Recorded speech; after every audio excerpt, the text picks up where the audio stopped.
En aquest punt portem a aprovació els dies de festa local de l'any 2022, l'any vinent.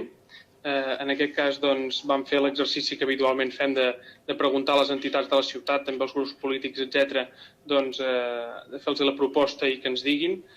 Vam proposar els dies 8 i 9 de setembre del 2022, que s'escauen justament amb el dijous i divendres abans de les festes d'altura de l'any vinent. Totes les respostes van ser favorables de les entitats que van respondre. La veritat és que és un any que cau doncs, molt obvi, no?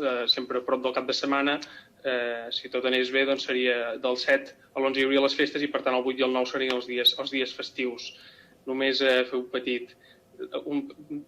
petit desig a l'aire que espero que el 2022 puguem disfrutar d'unes festes que recordem sempre per la tornada a la normalitat a la nostra ciutat, almenys. Gràcies. Gràcies, senyor Bosch. Tots ho esperem. Volen fer alguna intervenció sobre aquests festius? Senyor Riera.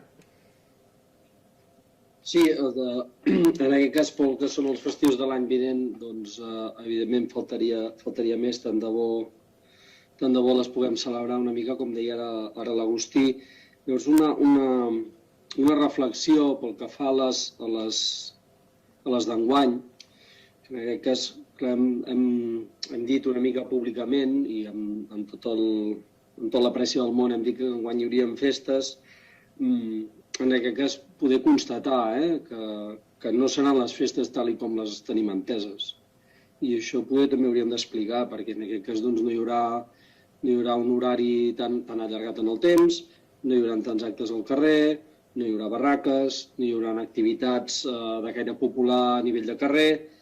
Per tant, amb tota l'estima del món per la Comissió de Festes i amb tot el respecte per al regidor que s'hi ha estat treballant i que no és gens fàcil, no és un retret de que tindran enguany, perquè faltaria més, la situació és una pandèmia i no es pot responsabilitzar ningú d'això, sinó en aquest cas ser prudents i ser realistes, que dir que tindrem unes festes d'altura, doncs poder tindrem unes no festes d'altura altra vegada, més aviat. Perquè el que també serà necessari és que expliquem què es podrà fer, de quina manera, que no serà fàcil i en tot cas el que sí que hem de fer és no crear falses il·lusions.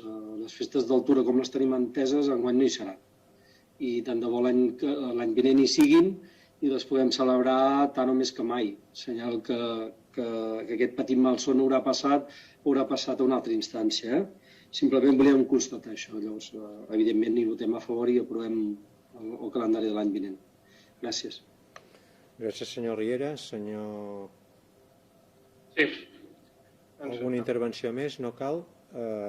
Senyor Bosch. Molt ràpidament. Només dir que, evidentment, senyor Riera, hi estem treballant. Lamento que digui informació aquí que li pertoca a la comissió la setmana vinent de posar a disposició de la ciutadania. En tot cas, evidentment, no seran unes festes normals les d'aquest any, com no ho ha estat res en la nostra vida real els últims any i mig, i per tant el que han de fer és adaptar-ho al màxim bé possible en la realitat que estem ara mateix. Només això i de seguida la setmana vinent ja informarem de quin model estem treballant per poder realitzar les festes al màxim a prop possible del que realment ens agradaria que siguin normals, que potser ho viurem així el 2022, però de moment ens toca viure aquesta realitat. Gràcies. Bé, doncs portaríem la proposta a votació. Aquestes festes locals per l'any 2022, vots a favor, vots en contra no n'hi ha, s'aprova per unanimitat.